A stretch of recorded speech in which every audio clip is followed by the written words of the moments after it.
Ladies and gentlemen, thank you for waiting. I have this little notebook thing here that says all this stuff about our next feature, who, as I said before, has come the longest way to be able to come for our feature this evening. Wendy Barker has actually come from San Antonio, Texas, farther than anybody else I've ever known. And she's going to be reading from a chapbook and a book tonight, which are for sale, and they're for sale right now tonight at discounted prices. I've Got Nothing Between Us is actually the book that she's going to be reading from, and that's her 5th book that's actually out now. I'm looking at this. She's got the longest bio sheet. If you had seen things from the listing at the cafe, there's a really, really long bit of info about her. But Ted Gore was somebody who did translations of her work, was this Nobel Prize winning poet, and actually their translation book actually was an award-winning book, which is actually cool. And she's had Rockefeller and NEA fellowships, which I think is so cool because I knew Karen Finley, who won an NEA fellowship, and then, got known for putting chocolate all over herself when they wanted to ban her. But I think it's double plus cool that she's got these fellowships from these places and has translations from Nobel Prize winning poets, and this is a phenomenal feature. And for all features that are here, we're going to get you on for YouTube and have you also listed in our podcast. So please, ladies and gentlemen, give it up for Wendy Barker. Wendy Barker!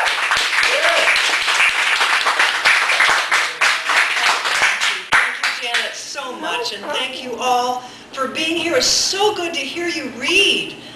Really enjoyed the whole hour, and Matthew, I'm glad you read too. Yes, very much.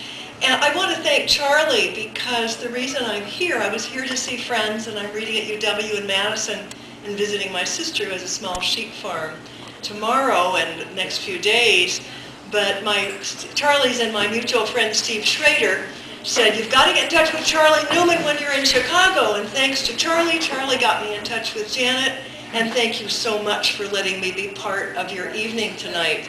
We love having you here. Oh, thanks a lot. I've sure enjoyed it so far. I could just sit back and listen to y'all for a long time. But it's my turn, so I'm going to read from my 2 newest.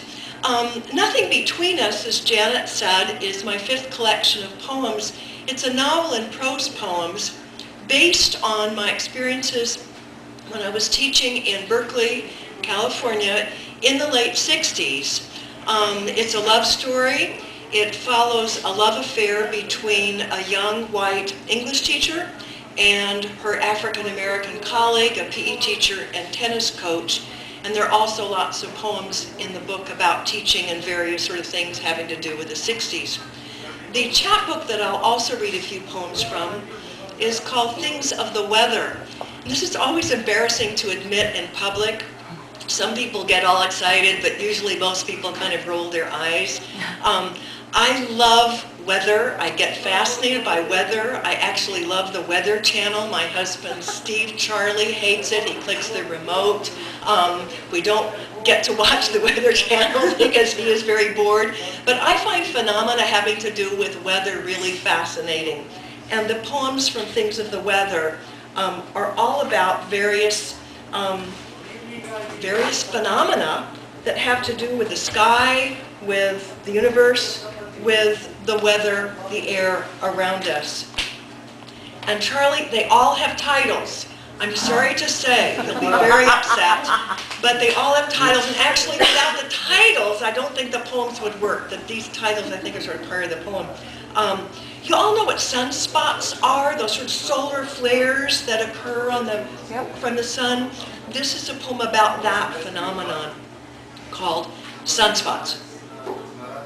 Perfect this orb, unblemished, constant, pure, unlike its fickle, pallid sister sphere that crooned, feckless, to love-starved cats, that pulled the tides of women's wombs until they bled, flooding our sheets.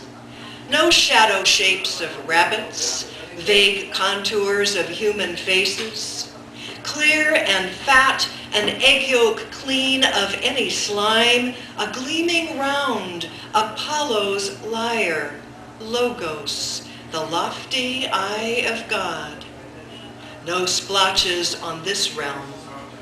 Yet ancient Chinese sages medieval English monks, and later Galileo saw what in the 19th century Schwab and Carrington confirmed.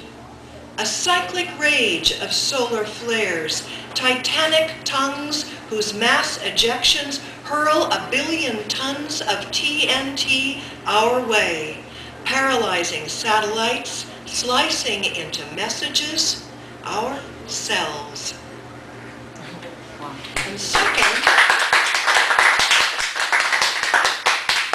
second poem from Things of the Weather, Thunder. It's fascinated me to learn how over the centuries various cultures interpret phenomena having to do with weather very differently and sort of see different stories, read different messages in the things that happen with the weather. Actually, we're hearing some of those now, aren't we? Earthquakes are caused by girls who don't wear enough clothes. I think we're right. Thunder. To Descartes, one cloud falling onto another. To the Greeks, Zeus's shield shaking, a forerunner of Hopkins' shook foil. That grandeur gathered and charged. For the native tribes of the plains, thunderbirds' wings beating. Such magnified oscillations are beyond us, yet the very air we breathe is grumbling, a succession of compressions, negative and positive ions colliding, as someone in the next room is about to explode.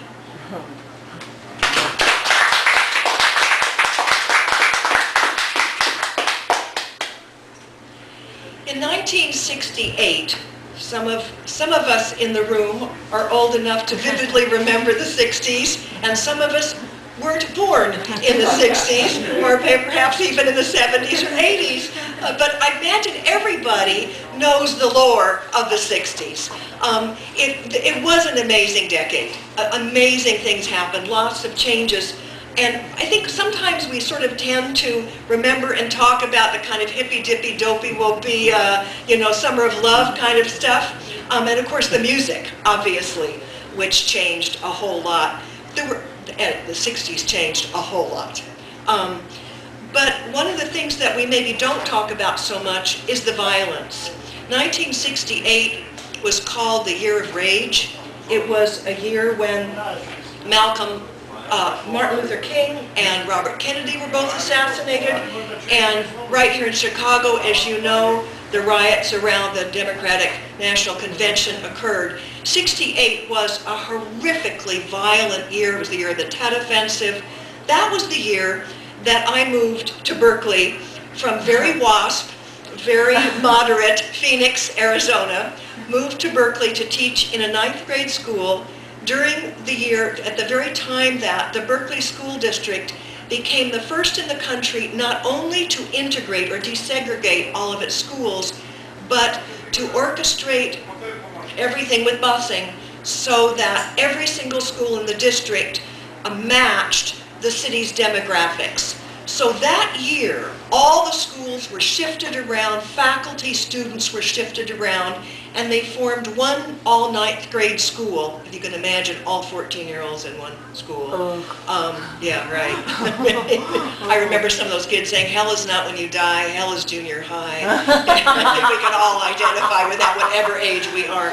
But so I was teaching in the school, and the school was located in what was then almost entirely African-American Berkeley, in the west side of Berkeley.